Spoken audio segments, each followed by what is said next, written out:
To clarify my use of the word nature in this video, that could be a bit confusing. I want to disambiguate it. The term refers to organic physics, and inorganic physics is just physics, of course, the way I'm using it. And the reason I do that is because when I'm thinking about cosmology and the history of the universe, initially there was a singular field, perhaps of zero dimensions, and it existed before time or forces or nature existed. It might have been a very compact field, and it wasn't until it expanded, unfolded, appeared into time, if one would stipulate that, that organic physics emerged eventually. Although all those elements of it and structures may have been pre-packed into it and designed from the beginning, or before the beginning, rather. And the organic physics fits within the paradigm. It's a category, a subcategory of physics and of cosmology and the origin of things. It's contingent being upon the Higgs field, entangling particles to exist.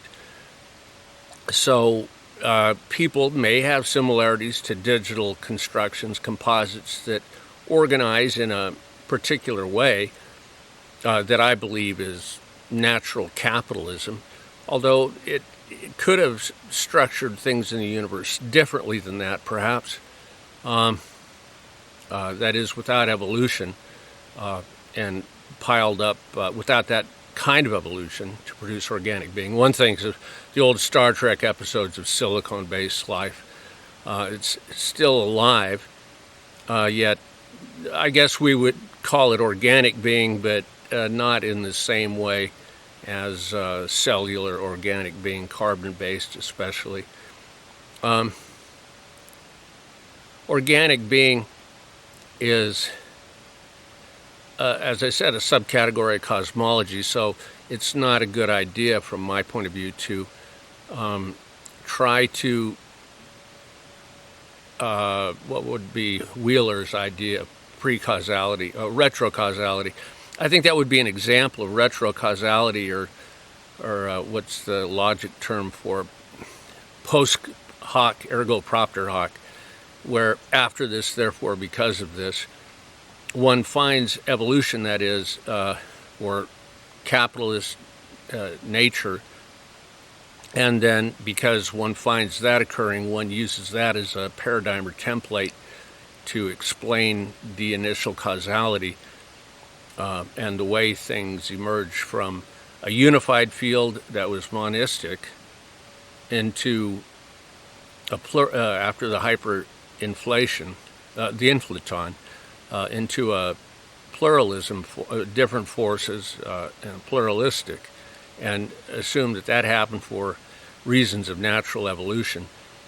And it's difficult, it's not necessary either, as I said, to make that assumption. The idea of a unified field evolving in a random way is, one has to, again, post hoc ergo propter hoc, make another logical error, because one has a time error there about an afterwards of a contingent universe explaining why the non-contingent unified field emerged initially. But it does seem to have, once it did occur, it seems to have occurred in a very methodical, regular, and even predictable way that would be subject to design. I think on that topic it's fairly controversial with a lot of people, because for political reasons they opposed church and state, wanted church and state separation, which I believe is necessary for democracy too, in order to keep false religions, not all religion, but false religions, from taking over and requiring everyone believe it. That would be as bad as if everyone were required to sign off on any kind of operating system or business system or any kind of learning at all about anything if it was absolutely compulsory from government officials. I'm going to lose my train of thought here. And so I guess I'll leave it here. This is my postscript.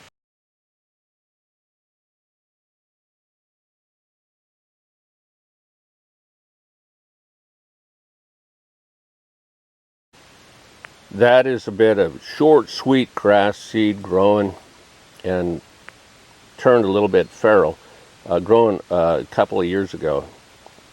In muskeg, the deer like that, and they will eat it and transport it elsewhere. It can grow fairly well, yet the muskeg will eventually overtake it. Muskeg is composed of several elements, including moss and small plants. It's a very organic and healthy living carpet on the forest floor that will also grow into the trees. It can virtually grow on air. That is, it will grow on top of the grass as long as it has something to root in a little bit. In my opinion, it's a good substance for keeping erosion down on recently logged areas. If helicopters were to seed short, sweet grass seed onto slopes, it would grow all over the slope within a couple of years and stop all that erosion from going into streams, or much of it from going into streams that go into salt water and maybe sometimes even impact salmon spawning. This is a rainforest, of course. This is also a bit of a philosophical essay on capitalism. Eventually, I will get to saying something about comparing capitalism to nature and the way nature grows. That is a skunk cabbage through there.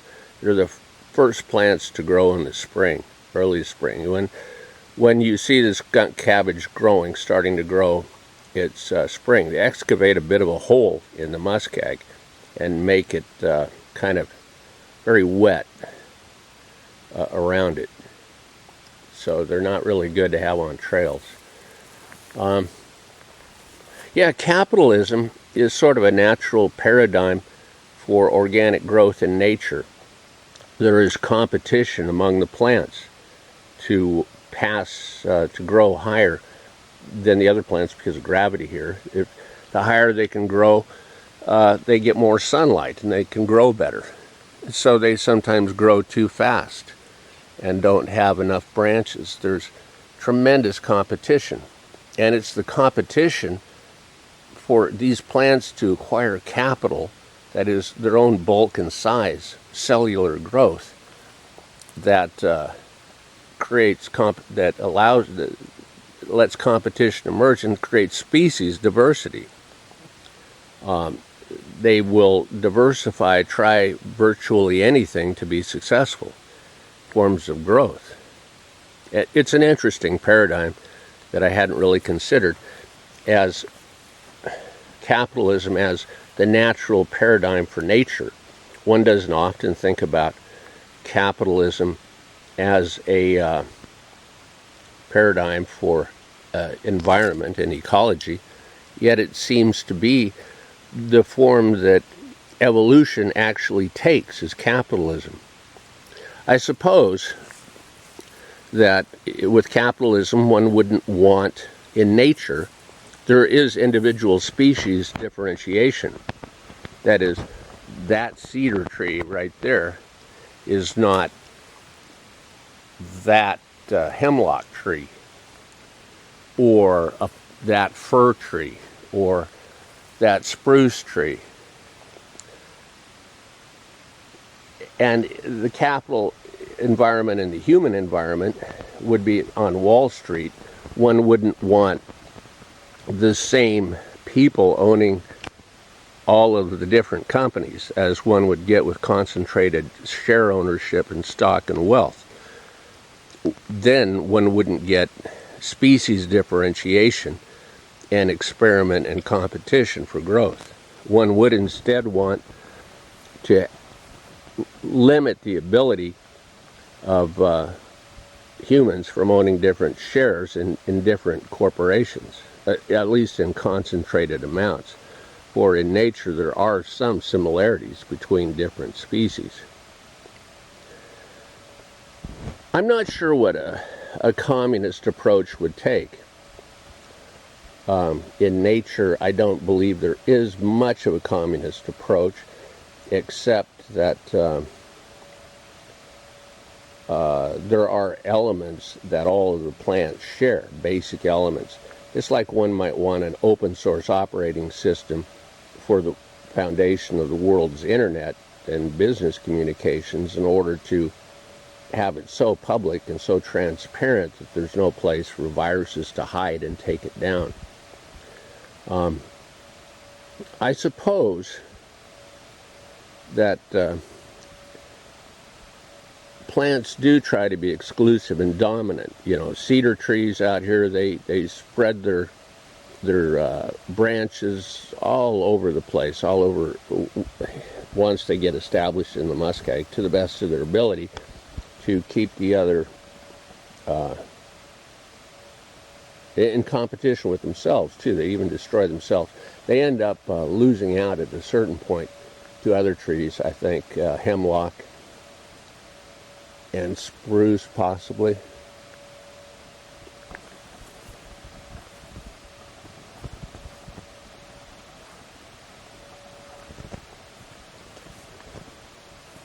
Eventually I will go to a hillside that was logged recently in 2013 and show the proliferation of grass seed on the hill slope and how it is keeping erosion down from the hillside, so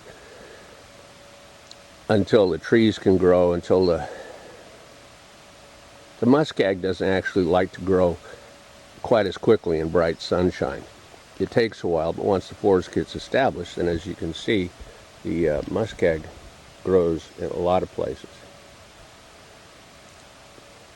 This area had some logging in it. It was all logged a century or so ago, and it was logged 40 years ago in some places for various survey work.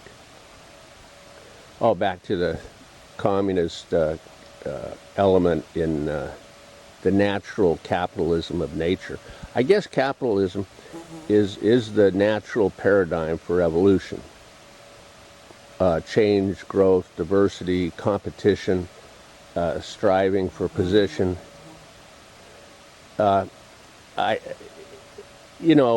Environment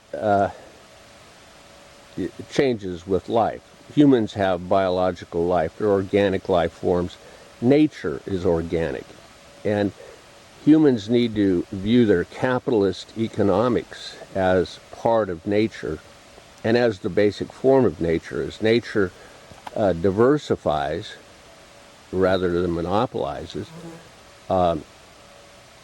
it should be that humans should try to do the same thing to a certain extent, but they should also try not to exterminate species, as humans have a superior position, superior minds to that of most nature, I suppose, if nature even has much of a mind. But they're exterminating species in the world today. The Anthropocene era of biodiversity crash, and that indicates that human economics and human capitalism needs adjustment. Most species don't destroy themselves, as people have pointed out. They don't attack one another destructively. Yet humans do, through war, obviously. Yet they also exterminate, mass extermination, mass extinction of species. That is, they're reducing diversity, and they also tend to do that in human, what were classical economics, through concentration of wealth and impoverishment of people. As I was saying, I think if there's a communist element, it would be just that exists in natural capitalism.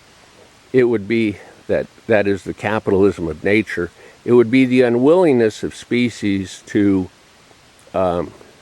attack their own kind destructively and eat them, or kill them murderously. The more advanced species don't do that. Whales don't do that. Eagles don't do that. They attack other species.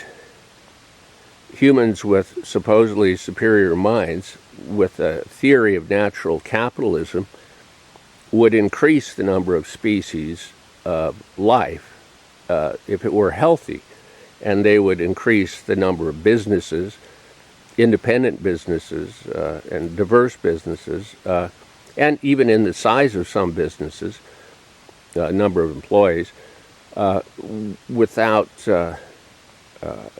rather than concentrating and reducing them. So natural capitalism should work to provide basic capital, basic income for all humans and not attack people, and also set limits to the overconcentration of wealth to where it represses all the capital acquisition and natural capital opportunities of all of the other people in society. That is, there is a certain common cause, even in natural capitalism. Humans could go, they should bring organic life. They should be the very best leaders in creating natural capital of organic life in its best forms, is what humans should do. On alien planets that have life on them, they should totally leave that alone, because that's the best diversity of natural capitalist methods that one might find. Yet on lifeless worlds, it would be completely fine to, and what people should do, to bring as much organic life to those planets as they can, and then let it evolve and develop its own natural capital. I think that's just the way the universe was formed. I believe that God unfolded a membrane that was pre-designed, such that when it frayed at the edges after being faster than light for a fraction of a second, it would become, from a monistic state, it would become a pluralistic state condition with forces like gravity and the strong and electroweak force in it. And the Higgs field emerged from the electroweak breakup from the strong force. And God may have designed the entire universe, future universe, in 6 days and rested. And then it took 13 billion years to unfold properly. Yet it seems as if it was built with competition in it. And competition, the natural form, is capitalism. Each of these trees tries to increase its size and girth and height. And the plants do the best they can. And they find various niches to live in. And even the moss finds a place to live, the muskeg, and it's maybe the most common organic form in the forest. And I think that was probably the gist of what this essay was about. However, I will go and photograph some of the hillside where the erosion has been temporarily put on hold while the muskeg grows on top of the grass and the trees grow through the muskeg and the grass.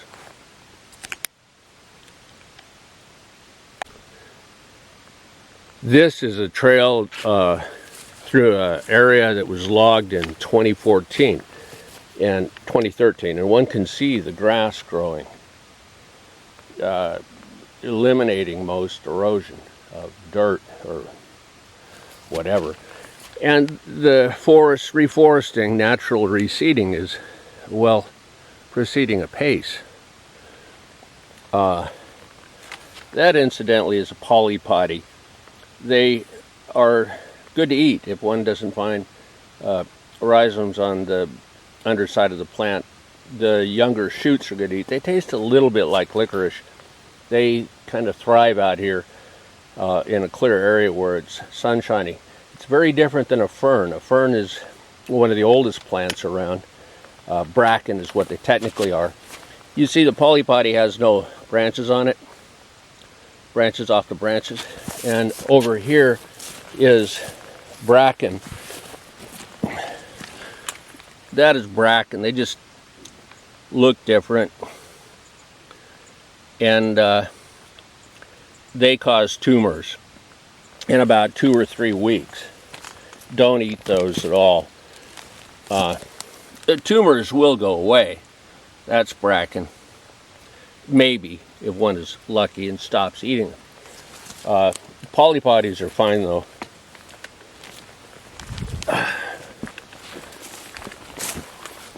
Back on the trail, skunk cabbage. Blueberries, red berries. The red berries are not out yet. Huckleberries.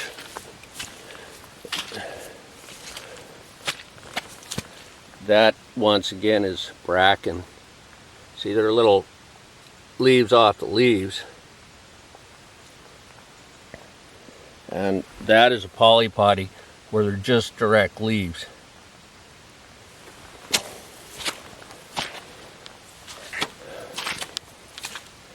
That is a hemlock. And that is a fir. The fir do really well on sunny slopes. I like this kind of hemlock. There are 2 kinds of hemlock. One's more green than the other. Blueberries are out.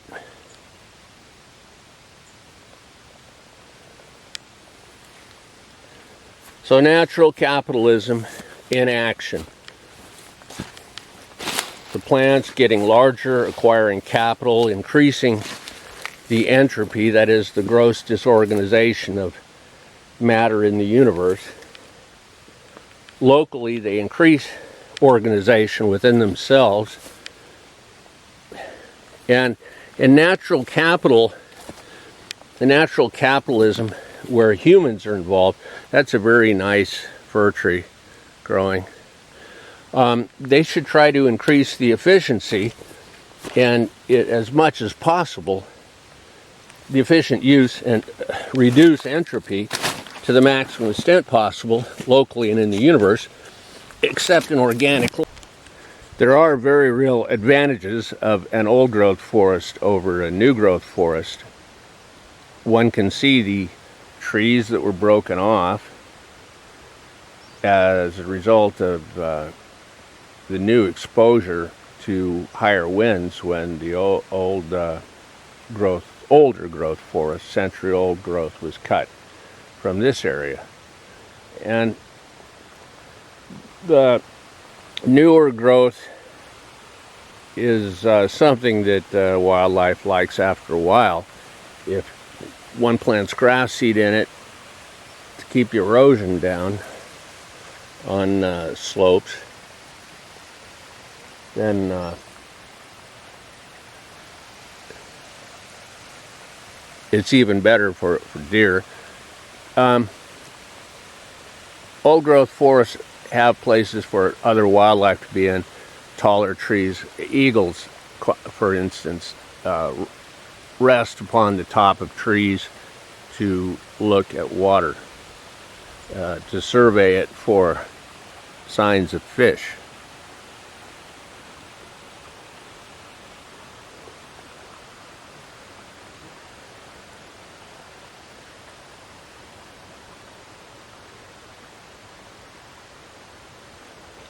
Natural capitalism, capitalist environmentalism, it does seem like an oxymoron, yet it actually is the real form of nature that human economics need adapt itself to.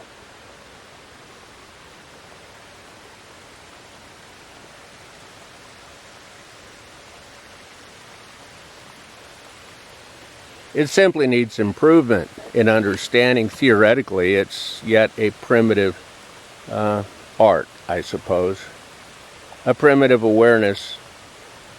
The early days of developing capitalist environmentalism that's positive, that increases the number of species and species diversity in the nation and the world, improves the ecosphere continuously, and establishes life on barren worlds without life. The muskeg is growing on the side of the log stumps. And in fact, it's growing on top of that log stump. Grass is a good short-term way to keep the erosion down. That is feral grass. Short, sweet grass. It stays green most of the year, if not all year, and doesn't become much of a fire hazard here in the rainforest, whereas the taller grass dies seasonally and in future global warming could potentially be a fire hazard. Did I have anything else to say about natural capitalism? Natural capitalism, humans would try to reduce, they would try to increase species and species diversity if they were in a balanced form. And in not only in business in their own realm, in capitalism, but increasing and supporting life in nature, its increase. Their great advantage is that they're supposed to be intelligent enough, humans that is, to comprehend natural capital and natural capitalist economics. That hemlock tree is growing very well. I wanted to say a final word about communism and nature. I don't mean a new world order. I wanted to say something about that too.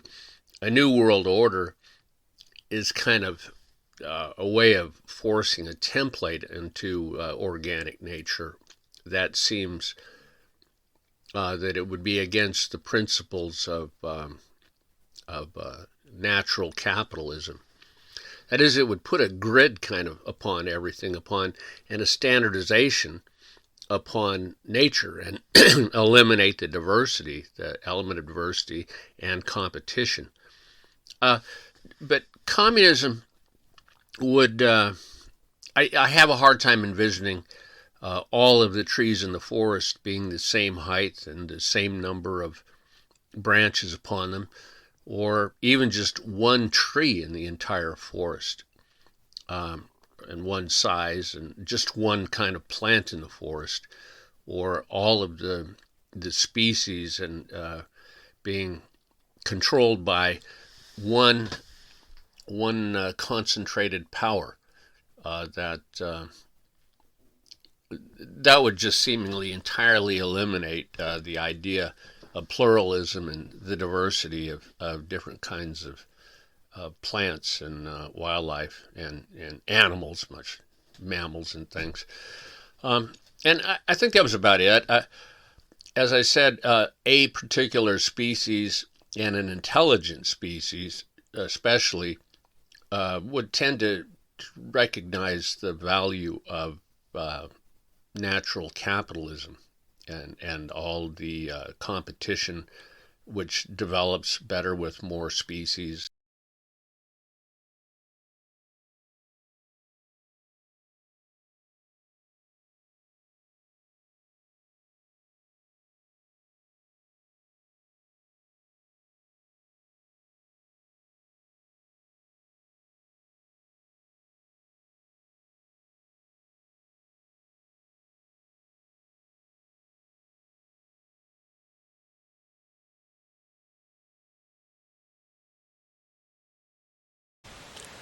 I want to make a postscript for my video in order to differentiate my ideas about organic and inorganic nature.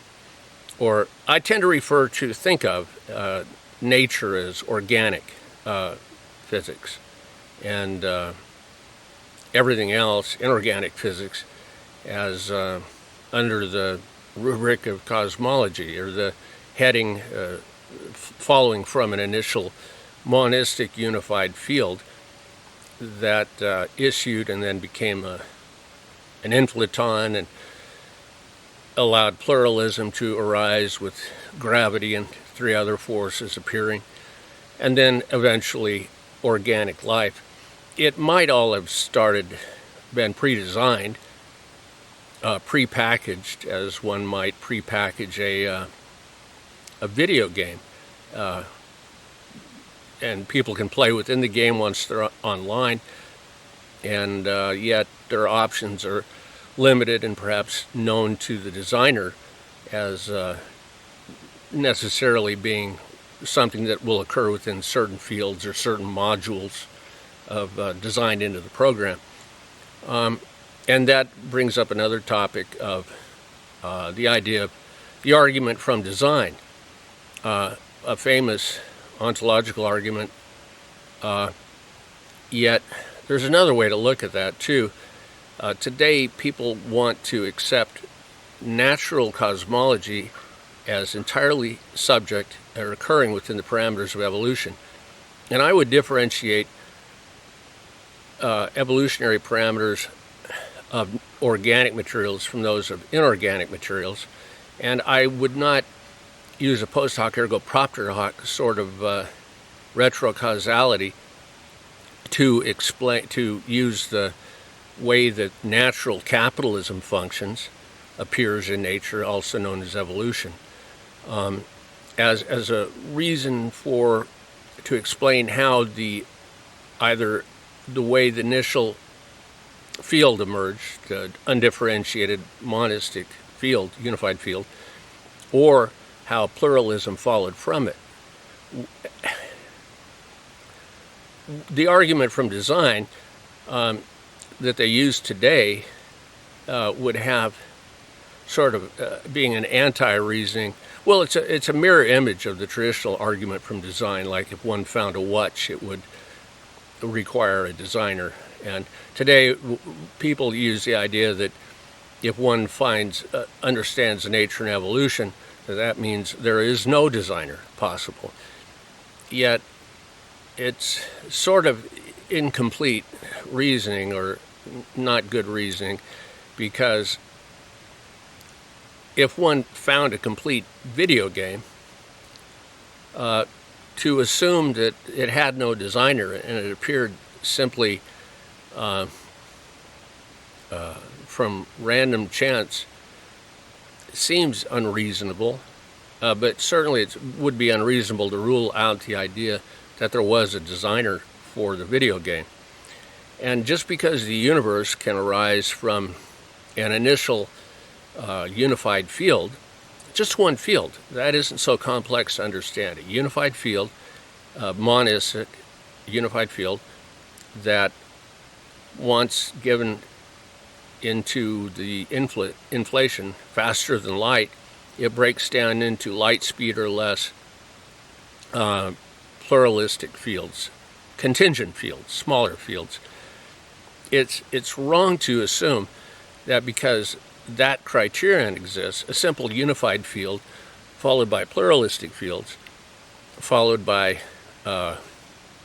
systematic changes from the hydrogen atom to the helium atom era, and stellar evolution, and materials that can and influence of gravity drawing particles back to itself, toward its center, or the appearance of gravity. It's wrong to assume that situation is so complex that it would require random chance as the origin of it, or that it couldn't have been designed.